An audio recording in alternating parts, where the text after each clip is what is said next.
probably, I don't know, $150, £100, something like that. But I mean, I don't know, I think a lot of people will be interested. I mean, kind of linked to Call of Duty as it is, you know, night vision and stuff. I'd get it. If I had the money, I'm not lying, if I had the money, day one I'd buy the Prestige. I think a lot of people will get it. I think I know quite a few people who would like to spy on their neighbours and stuff. Oh man. No, I just want to see it work at night. Yeah. Like literally like pitch dark, and then when you put them on you can start seeing stuff. You wouldn't need any lights in your house. No, exactly. Keep those goggles on, man. Walk around your house like but that. They're quite long though, they kind of quite... They do kind of look a bit hefty, like, yeah. Do you think they're competing because of the Halo helmet that Microsoft a lot of people released? are saying, you know, they've released it to compete with Halo. Yeah. Halo released that helmet, so they're releasing this now. Because honestly, I think this game is going to slightly break the Halo 3 record. I think Call of Duty 4 already did that in terms of online multiplayer and stuff. Yeah, they're still number one. Yeah. But I mean, I think they're trying to go one better now and topple their limited editions and stuff like that. I was just surprised when the unboxing happened and then he just pulled that night vision goggles and I was like, oh my days. Dead Fantasy 3. Finally! It's been like 6 months now it's been released.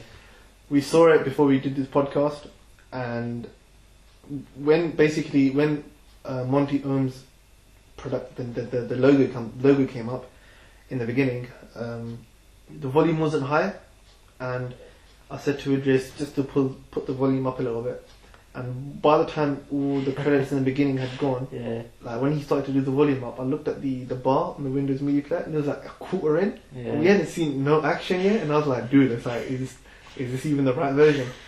And apparently it was.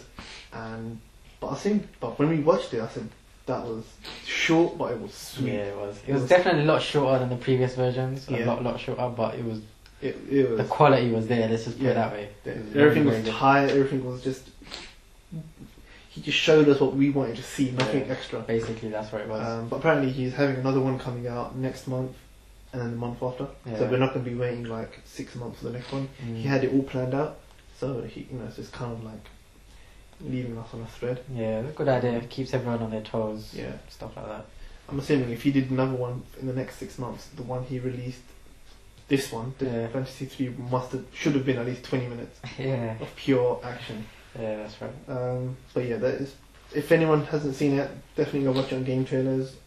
Bill Gates believes Natal can be used for non-gaming applications, such as on the PC.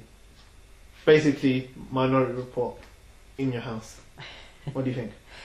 Wow, that's quite a bold statement. I think it would be really cool, man, to use Natal as your pointing device on a PC or something like that. I can understand if Apple did it. Yeah. Basically, they've perfected it with the iPhone and iTouch. Yeah. But the Natal is more...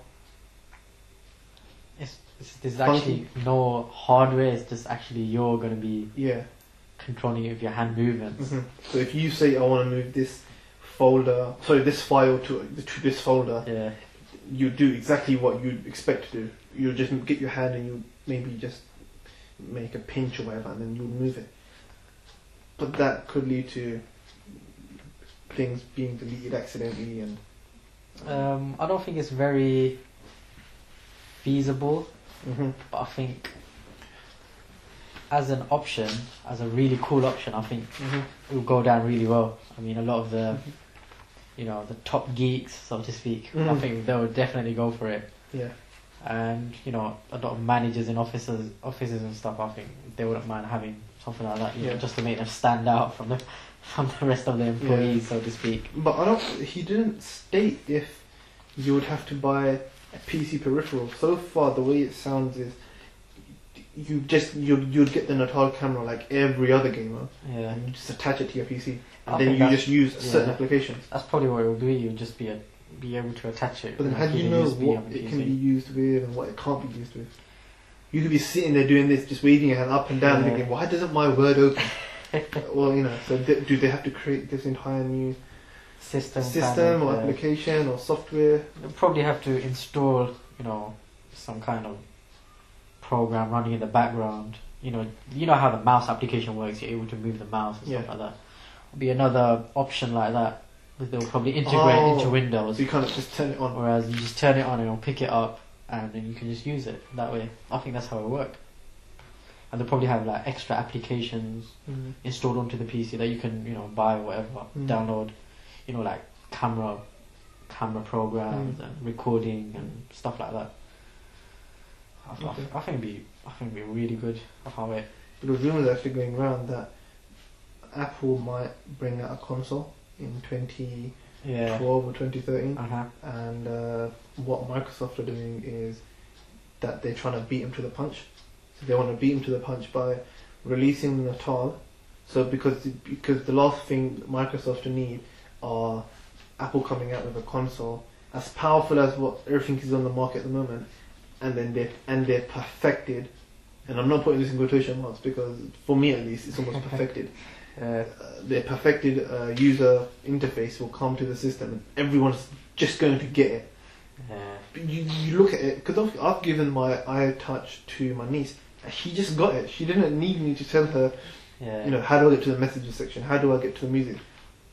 It's very user friendly, very user friendly. So I think they're trying to beat Apple to the punch, because then once people have Natal in their house, in their homes, and then Apple comes along, Apple's one automatically isn't unique. It's not new.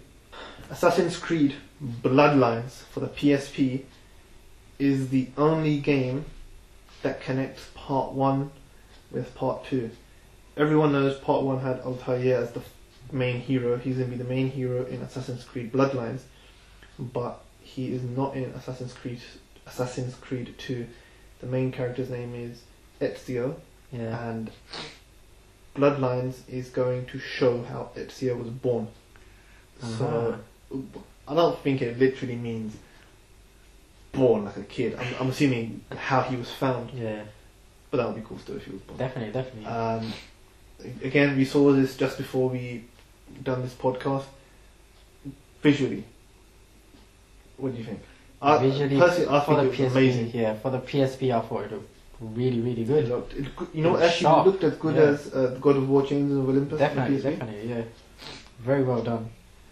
The question I want to ask is, do you think it's smart to have something this important? Again, it doesn't really matter, but they're pushing it as something that is important, that you could only find it on the PSP, the missing link of the story, how they both connect. Shouldn't they just have that in the first place in Part 2? Because you paid, not everyone has a PSP.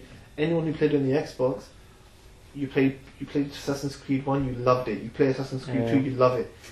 Then it's like, okay, so who's this Ezio character? So do you think they should have released something smaller that was free that explained this? Or do you think this is just another excuse to get gamers who won't even buy the game?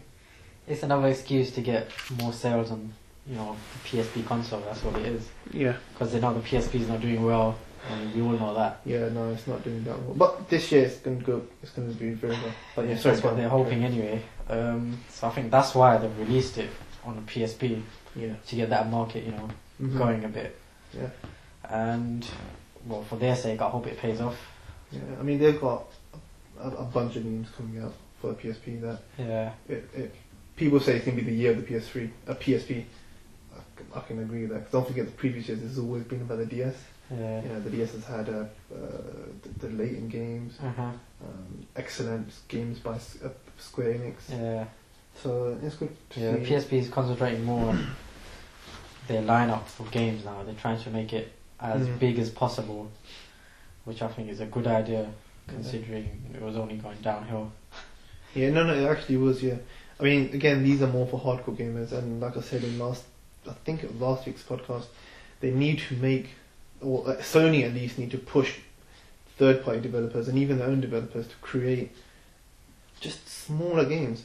Nothing so small where you say, "Oh, I'm not paying, I don't know how much are they, £30 for it." Yeah. Something that's where you can play the game, and it's a huge game. It's like a 30-hour game, but it's made for 10, 15, 20-minute chunks. Yeah. Not, it's a 30-hour game, so you have to play it for a whole hour to get something out of it. Yeah.